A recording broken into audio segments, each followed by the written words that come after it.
Estudio de Hechos para Despertar, la charla esta mañana, interesante, con el senador Javier Lozano Alarcón, senador de la República por el Estado de Puebla, por el Partido Acción Nacional. Y el tiempo, estimado Javier, se va volando. 3 años ya en el Senado de la República. Muy buen día, Juan Carlos, buen día a todos. Sí, ya 3 años, una primera legislatura, la 62ª, donde creo que, bueno, en la que creo que aprobamos una gran cantidad de reformas, no solamente en el número, sino en la calidad de las mismas. Yo sí podría calificar a esta legislatura como la más productiva de los últimos tiempos en nuestro país. Y en buena medida se da porque logramos acuerdos políticos. Ningún partido tiene la mayoría ni en la Cámara de Diputados ni en la Cámara de Senadores, y sobre todo para las reformas constitucionales. Que recuerde el auditorio que para reformar la Constitución se necesita el voto favorable de las 2/3 partes, tanto de Cámara de Diputados como de Cámara de Senadores, más, cuando menos, la mitad más uno de los congresos locales en el país. Entonces, logramos muchas reformas, creo que muy importantes. El gran objetivo que se ha tenido es romper monopolios, tanto en la vida económica como en la vida política de nuestro país, y en la parte económica, tanto del sector público como del sector privado. ¿De qué se trata? Pues de alentar la inversión, la competencia, la competitividad, y por lo tanto, que a los consumidores, a las audiencias, a la gente, pues le vaya mejor con lo que se le ofrece y que sea a precios más accesibles. Y que eso mismo, en paralelo, pues te dé vigor para un crecimiento económico sostenido. Digamos, esos son los grandes objetivos que hemos perseguido con todas estas reformas, y el tercer año, el año que corresponde a este informe, pues no ha sido la excepción. Básicamente nos concentramos en 3 cosas: en el sistema anticorrupción, en la Ley General de Transparencia y en el tope al endeudamiento de estados y municipios, porque tú te puedes ocupar en cuidar que las finanzas públicas, que a nivel nacional no se te vayan a rebasar, no se te vaya a ir la deuda, y sin embargo por aquí estados o municipios se pueden endrogar. Ve el caso de Coahuila, el caso de Veracruz, Quintana Roo, en fin, donde la verdad es que le dejan la cuenta al de atrás. Quisimos también ponerle tope a estos aspectos. Hablas de las reformas, de las grandes reformas que se han construido desde la legislatura, y yo te preguntaría, hoy ya estas reformas empiezan a dar algún resultado, es decir, ya se empieza a ver algún resultado producto de las mismas. Yo creo que unas más que otras, A ver, déjame, por ejemplo, ponerte 3 casos. Una en la que yo me siento muy orgulloso, porque fui yo como presidente de la Comisión de Comunicaciones y Transportes el que tuvo a su cargo el impulso de la misma, la de telecomunicaciones. Es así, de un día para otro, viste que se dejaron de cobrar a partir del primer minuto de este año los cargos de larga distancia nacional. Ves que las tarifas están bajando, ves cómo la competencia entre grandes compañías están a todo lo que dan, y que por 500 pesos al mes tienes todo incluido, y el todo se lo dice, no, pues yo por 450 pesos, y el otro le vuelve a bajar, y ya AT&T viene y dice, compro Nextel y Usacell y hago una gran compañía, y todo eso, ¿qué significa? Más oferta y precios más bajos. Telecomunicaciones, yo creo que en general bien, excepción hecha del caso del apagón analógico, que luego podemos platicar.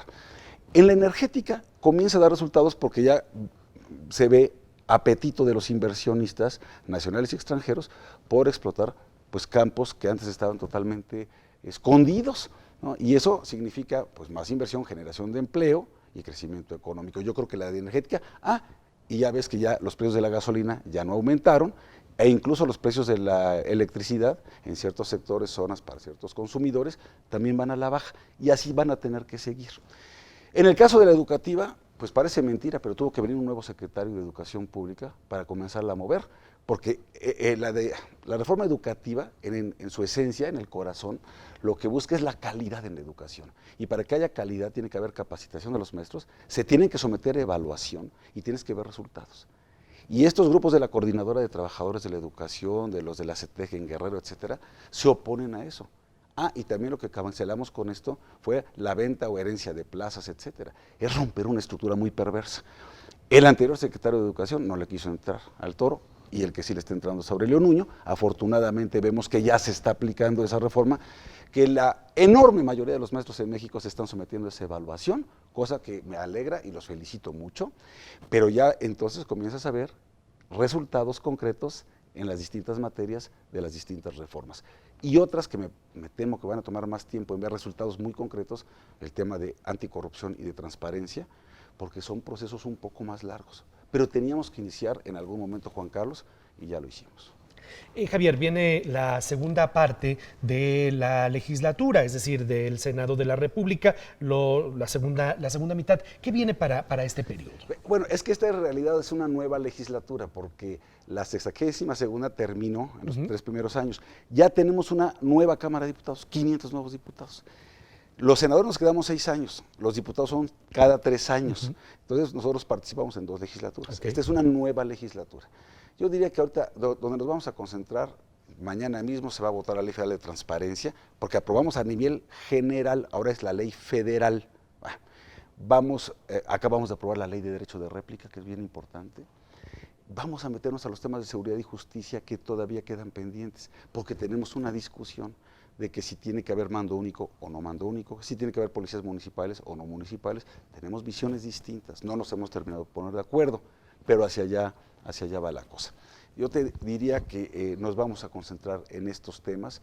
Las grandes reformas, las más visibles, las más atractivas, me parece que ya han pasado. Vamos a hacerle ajustes a otras piezas legislativas, pero creo que las grandes reformas ya pasaron.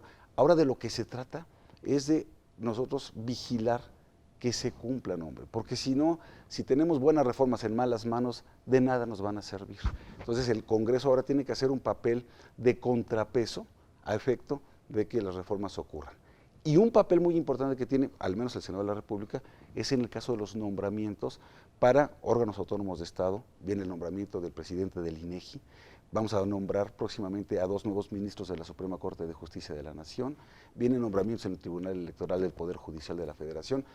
Y todo eso, nuevos nombramientos en el Instituto Federal de Telecomunicaciones, en la Comisión de Competencia, de embajadores, de cónsules. Entonces, sí es un trabajo ahora, yo te diría, de hacer un verdadero contrapeso al Poder Ejecutivo, a los órganos autónomos de Estado, y ver que se cumplan pues las reformas estructurales que con tanto trabajo pudimos aprobar. Yo sí hago una mención muy importante. No es que estas reformas se nos hayan ocurrido ahora, Estas reformas estaban listas, los diagnósticos estaban listos. La gran diferencia es que cuando Felipe Calderón era presidente, la oposición no quería jalar parejo, no con él, con el país, por un cálculo político. Y aquí la verdad es que nosotros en Acción Nacional, hablo por Acción Nacional, aunque debo reconocer que el PRD hizo lo propio, jalamos en las reformas necesarias. Y aclaro, votamos en contra de la reforma fiscal, porque es así, para que veas, es regresiva y tóxica para la economía. Es así, no entiendo cómo se animaron a impulsarla, y esa sí le ha pegado a la economía. Y ahí sí, me declaro que voté en contra de esa reforma. ¿Qué pasará? Es lo que te iba a preguntar justamente. Dentro de estas reformas estructurales, esta se va a revisar, se puede revisar todavía. De hecho, ya para el año que entra, se acaban de aprobar ciertas modificaciones en cuanto a deducciones personales sobre el impuesto sobre la renta, en cuanto a la deducibilidad de inversiones inmediatas. En fin, se dieron cuenta que había algunos aspectos donde se les pasó la mano. Y hay otros que se dan cuenta aún ahora que podrían dar marcha atrás. ¿Cuál es el problema? El problema es que sí nos está lloviendo sobre mojado, porque pues resulta, mira, ayer nos enteramos que la mezcla mexicana del petróleo, del barril de petróleo, está a los niveles del 2008. Es decir, se cayó a unos niveles que está incluso $16 abajo de la estimación que traemos para el presupuesto del próximo año. Y una de tus principales fuentes de ingreso, ya no la principal, pero de las principales, pues es la venta de petróleo. Entonces, ahí sí entiendo que ni modo, pues Hacienda tenga que compensar de alguna manera los ingresos faltantes por petróleo, pues con la carga impositiva, ¿no? Pero sí pienso que poco a poco, conforme las cosas se vayan más o menos emparejando y tengas más inversión, lo que hay que privilegiar no es quitarle el dinero a la gente para dárselo a un gobierno que gasta tarde y mal.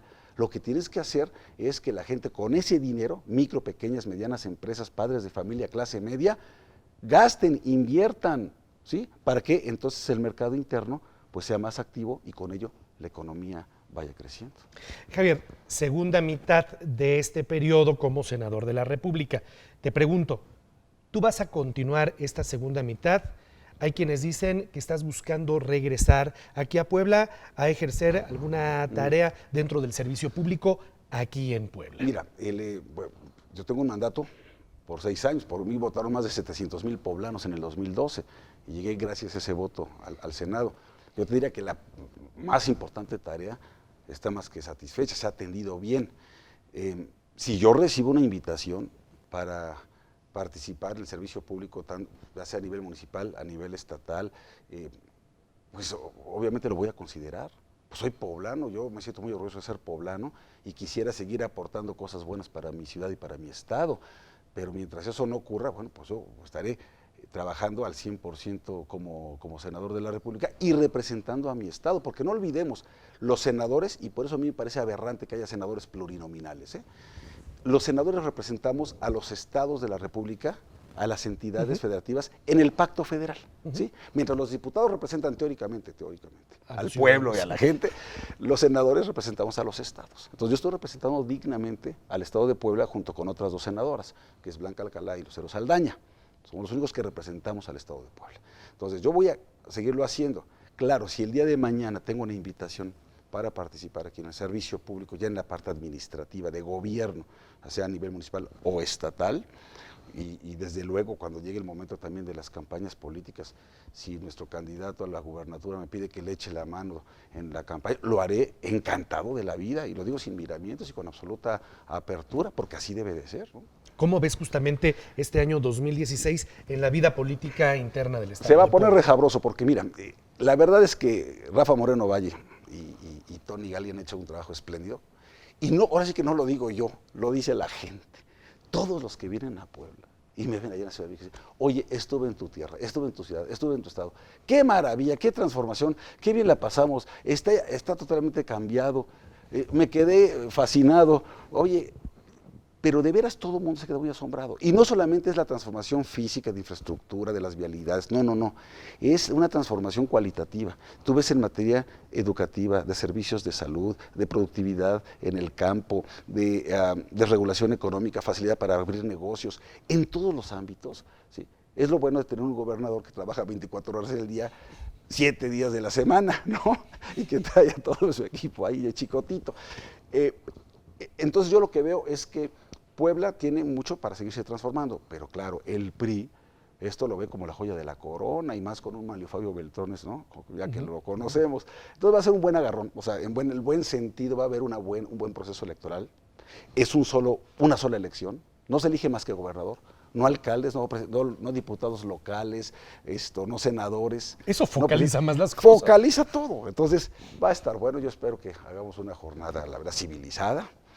Y pues tengo mucha confianza en que vamos a seguir por este muy buen camino de transformación que inició en el año 2010. Pero bueno, insisto, va a estar muy bueno. Todavía no tienes definido ese rol que vas a jugar entonces en este año 2016. Todavía no, la verdad es que no, pero lo que sí les puedo casi que anticipar es que no me voy a quedar viendo los toros desde la barrera, ¿eh? De que voy a estar muy participativo, lo voy a estar en la forma y medida en que me inviten de mis capacidades y que sea compatible también con mi servicio público de senador de la República. Javier, te hemos visto en la pantalla nacional de Azteca muy combativo en relación con el tema del apagón analógico. Incluso en algún momento llegamos a pensar que el gobierno iba a tomar la determinación de prorrogar el apagón algunos meses más, mientras la gente que no ha podido acceder a la televisión digital, a tener su televisión digital, podía hacerlo. Te pregunto, ¿ya no se dio marcha atrás? No, ya no se dio marcha atrás y me parece una enorme irresponsabilidad e insensibilidad. Y déjenme explicarles por qué. Miren, el apagón analógico es parte de lo que se llama la transición a la televisión digital terrestre. La televisión a la antigüita o la televisión de alta definición, que muchos hogares y muchas casas ya tienen, que se ve mejor y se oye mejor la televisión. Bueno, pero la televisión analógica, desafortunadamente, es la que tienen millones de hogares en este país por una condición que es económica. No tienen centavos para comprar su nuevo aparato televisor o un decodificador para bajar la señal y transformarla en digital. Lo que hizo el gobierno de la República, con base en un mandato constitucional, lo cual es una aberración subir estas cosas a la Constitución, de veras que estamos manoseando la Constitución como si fuera barandal del metro, es un error, ¿no? Pues sí, es que de veras todo creemos que hay que subir, entonces ya es más importante, ¿no? Más difícil luego hacer cambios. Bueno, lo que está pasando es que se le dio a la SCT un mandato, dice, entrega tú televisiones o decodificadores a cuando menos el 90% de la gente que están dados de alta en el padrón de beneficiarios de SEDESOL. ¿Qué hizo la SCT? Obviamente me das la opción, o decodificador o televisión, pues voy a entrar unas televisiones con unas cajotas que hice mover a México y se sirvieron a lo lindo en los procesos electorales. Si por una despensa muchas veces compran un voto, imagínate ahora con una televisión. Bueno, pero ¿qué es lo que pasó? Apenas han entregado como 7 millones de televisiones para un padrón de 14.3 millones de beneficiarios. Uy. Y tendrían que terminar en diciembre. Ahora, la transición digital se da todos los días. Cada vez que una persona compra una televisión de estas, pues inmediatamente ya está en la era digital. Pero los que no, se quedan en la era analógica. Por eso se llama apagón. A la de 3 dice el Instituto Federal de Telecomunicaciones, bajas el switch y los que tienen esa televisión la van a prender y ya no van a ver nada. No van a ver nada, sí. Entonces yo lo que digo es, no la muelen, hombre. Hay mucha gente que no tiene la capacidad económica, que no les dieron su televisión, estos angelitos de la SCT, con base en el padrón de Cedesol.